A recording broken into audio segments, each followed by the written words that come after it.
Okay, so Joshua, I'm back with about to cook the salmon. As you can see, I got the eye turned on and I poured the olive oil in there. And it's just enough to coat the bottom of the pan. You don't want to have so much, but that's why I said about 2 tablespoons of it, which would be fine. And this is my salmon. Of course, I already had pre-seasoned it. You could just use salt, pepper, whatever you like. I always use like a little, just a tad bit of salt. Sometimes I really don't, but I did it this time. Just a tad bit of it, just very tad bit of it. Salt, pepper, and I have this other seasoning that I like to use too. And there's another Goya product. Says on total, so I sprinkled that on it too, rub it in really well. And I just put it in the refrigerator while I'm preparing and chopping up all the other ingredients.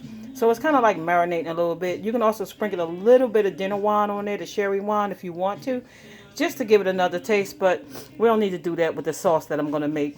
So the pan should be nice and heated up now. So what you do is you put your salmon in there, as you can see.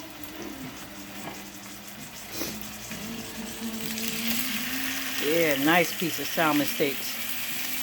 You can use the regular salmon cut too as well, but sometimes salmon steaks taste so much better because they're thicker.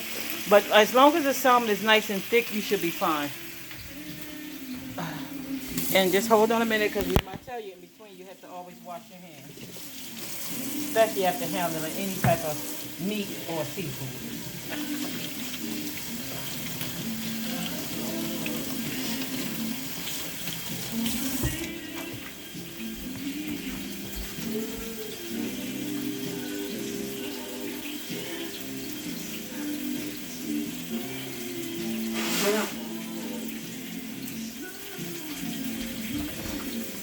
Alright. Now if you remember, I made the chicken with the porcini sauce the last time.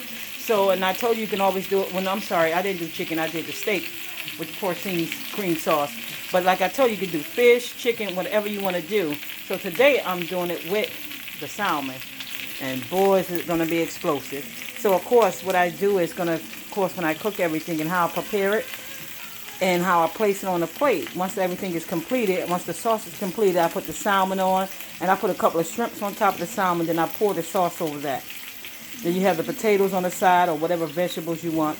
Today I'm actually doing roasted potatoes.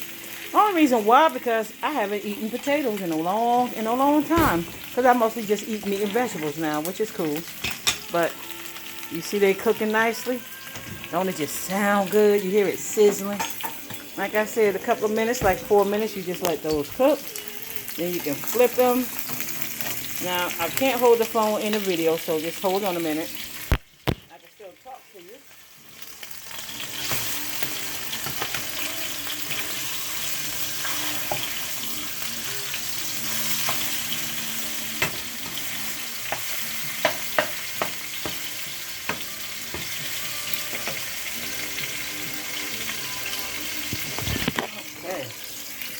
All right, you see how that nice little brown you got on there?